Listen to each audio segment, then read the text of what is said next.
तो साथियों, आप सभी को कन्हैया निषाद का अभिवादन स्वीकार हो। मैं साइकिल यात्री आप लोगों के बीच में रह करके 2-2.5 महीना समय बिताने के बाद तमाम विभिन्न लोकसभा क्षेत्रों को होते हुए सर्वप्रथम मैं बता दूं, मैं कुशीनगर से निकला था 18 फरवरी को। तो मैं पहले गोरखपुर लोकसभा में, जहां काजल निषाद जो है कि समाजवादी पार्टी की प्रत्याशी हैं, सबसे पहले माननीय अखिलेश यादव जी ने उन्हें टिकट वहां से फाइनल उनका किया था और काफ़ी अच्छा उनका चुनाव प्रचार चल रहा है और इस बार वो उनका विजय होना सुनिश्चित है। उसके बाद से साथियों, मैं पहुंच गया संत कबीर नगर। उस समय वहां से कोई प्रत्याशी नहीं थे, लेकिन जो प्रत्याशी बीजेपी से पहले आए, संजय निषाद जी के लड़के प्रवीण कुमार निषाद, वहां से सांसद रहे और 5 साल जो है कि वो अपने क्षेत्र से गायब रहे। आपने देखा होगा, जब वो क्षेत्र में गए तो लोगों के अंदर जो है कि बहुत ही बगावती तेवर शुरू हो गए और उनको बहुत जो है कि वहाँ विरोध का सामना करना पड़ा। लेकिन वहाँ से निषाद महसूस कर रहे थे कि हमें हमारे साथ छलावा हो गया है। ये संजय निषाद के लड़के को हम लोगों ने सांसद बनाया, लेकिन इन्होंने कोई काम नहीं किया। जब बाढ़ आती थी तो इनका नहीं पता चलता था, कहीं कोई आपदा आती थी तभी इनका कोई पता नहीं चलता था, कहीं सड़क की समस्या हो, जल की समस्या हो, किसी को नल की समस्या हो, ये लोगों से दूर रहे।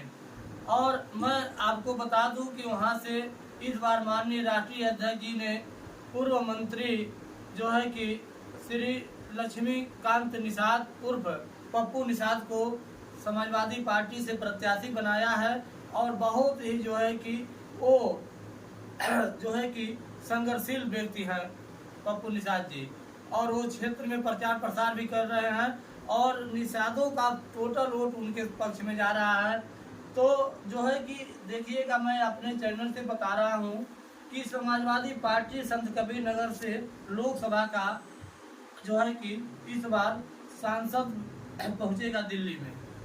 उसके बाद मैं साथियों चला गया बस्ती में, जो है कि बहुत बड़े कद्दावर नेता राम प्रसाद चौधरी जी का टिकट फाइनल हुआ था। मैं 10 दिन तक बस्ती में रहा, काफ़ी लंबा क्षेत्र है बस्ती का, और बस्ती में 5 विधानसभा क्षेत्र है जिसमें 4 में समाजवादी पार्टी का कब्जा है। आपको बता दूं कि मैं बस्ती सदर से जो है कि महेंद्र नाथ यादव जी विधायक हैं और जो है कि महादेवा सुरक्षित है।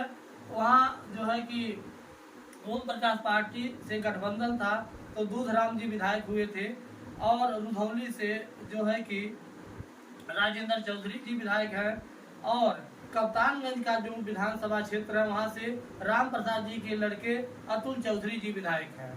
आप बताइए, 4 विधायक हैं बस्ती में और काफी अच्छा काम हुआ है और लोगों का वो काफी मिलनसार व्यक्ति हैं राम प्रसाद चौधरी जी, वो भी चुनाव जीत रहे हैं।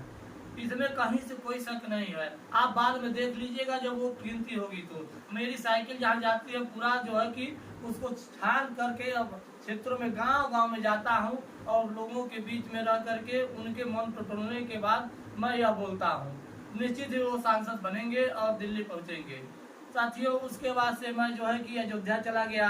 अयोध्या लोकसभा क्षेत्र में जो है कि अवधेश प्रसाद जी कई बार के जो है कि विधायक हैं और वर्तमान में भी विधायक हैं और पूर्व मंत्री हैं, वो चुनाव लड़ रहे हैं। काफ़ी जो है कि उनकी भी लोकप्रियता है अयोध्या में। अयोध्या के बाद बाराबंकी से पीएल पूनिया जी के लड़के जो है कि इस समय वहाँ कांग्रेस से चुनाव लड़ रहे हैं। इंडिया गठबंधन के खाते से वो कांग्रेस के कोटे में गई है, तो तनुज पूनिया उनका नाम है और वो निश्चित ही सांसद बनेंगे। उसके बाद से लखनऊ में जो है कि रविदास मल्होत्रा जी जो मध्य से इस समय विधायक हैं और इस समय जो है कि सांसद के वहाँ से प्रत्याशी हैं लखनऊ से। तो लखनऊ में वो भी राजनाथ सिंह के सामने लड़ रहे हैं, उनको हल्का भी नहीं लेना है, काफ़ी जो है कि संघर्षशील है और कई बार वो जेल भी गए हैं। साथियों, उसके बाद उन्नाव में अनु टंडन जी जो है कि सपा की प्रत्याशी हैं और सभी लोगों के सुख दुख में वो जाती हैं और बराबर चलती हैं। वही जो बीजेपी के सांसद हैं, लोगों ने बताया कि साक्षी महाराज किसी को खोजने पर भी नहीं मिलते हैं। तो अब मैं साथियों तमाम जगह गिनाऊंगा तो मेरा जो है कि यह वीडियो लंबा हो जाएगा। आप लोगों को ऐसे ही मैं जो है कि समाचार देता रहूंगा और अपनी साइकिल के माध्यम से गांव-गांव में जाऊंगा। और मैं माननीय अखिलेश यादव जी को इस बार जो है कि बहुत ही धन्यवाद देता हूं कि जो उन्होंने इतना पीडीएफ अपना जो बनाया है वो इतना उस पर जो है कि कारगर साबित हो रहा है लोगों के बीच में, और इतना अच्छी टिकट दे रहे हैं। वो जो है कि मौर्य को टिकट दे रहे हैं, वो जो है कि प्रजापति को टिकट दे रहे हैं, वो निषाद को टिकट दे रहे हैं। मतलब पिछड़े लोगों को जो है कि वो लेकर के चले। मैं निषादों की बात करूं तो 5 टिकट अभी तक उन्होंने फाइनल किया है। सबसे पहले मैं काजल निषाद का चर्चा किया था गोरखपुर से, उसके बाद टिकट उन्होंने फाइनल किया शाहजहांपुर से राजेश कश्यप जी का, उसके बाद से सुल्तानपुर में उन्होंने भीम निषाद को टिकट दिया था, लेकिन अब वहाँ टिकट बदल करके राम भुवन निषाद को टिकट दे दिए हैं। निषाद की जगह निषाद को दिए हैं, इसलिए जो है कि वहाँ कोई नुकसान होने का डर नहीं है। और बात करेंगे मिर्जापुर से तो राजेंद्र यश बिंद को उन्होंने टिकट दिया है। और खलीला संत कबीर नगर से आपने देखा ही उनको टिकट मिल गया है पप्पू भैया को। तो 5 निषादों को टिकट दिया है। वही बीजेपी की बात करें तो सिर्फ एक निषाद को टिकट दिया है। बीजेपी सिर्फ निषादों का वोट लेना जानती है और छोटे लोगों का, और काम कुछ नहीं करती है। साथियों आने वाला जो यह 24 का चुनाव है आप लोगों के लिए जो है कि यह देश के लिए चुनाव है, आपके बाल बच्चों के भविष्य का चुनाव है, किसानों के लिए यह चुनौती है, नौजवानों के लिए चुनौती है। आप साइकिल का बटन दबाएंगे, जहां पर कांग्रेस के प्रत्याशी हैं वहां पंजा का बटन दबाएंगे और जो है कि इंडिया गठबंधन को आप विजयी बनाएंगे। इन्हीं सब बातों के साथ आप लोगों को एक बार मैं पुनः प्रणाम करता हूँ। जय हिंद, जय भारत, जय समाजवाद। माननीय अखिलेश यादव जी जिंदाबाद। धरती पुत्र मुलायम सिंह यादव जी अमर रहें, अमर रहें।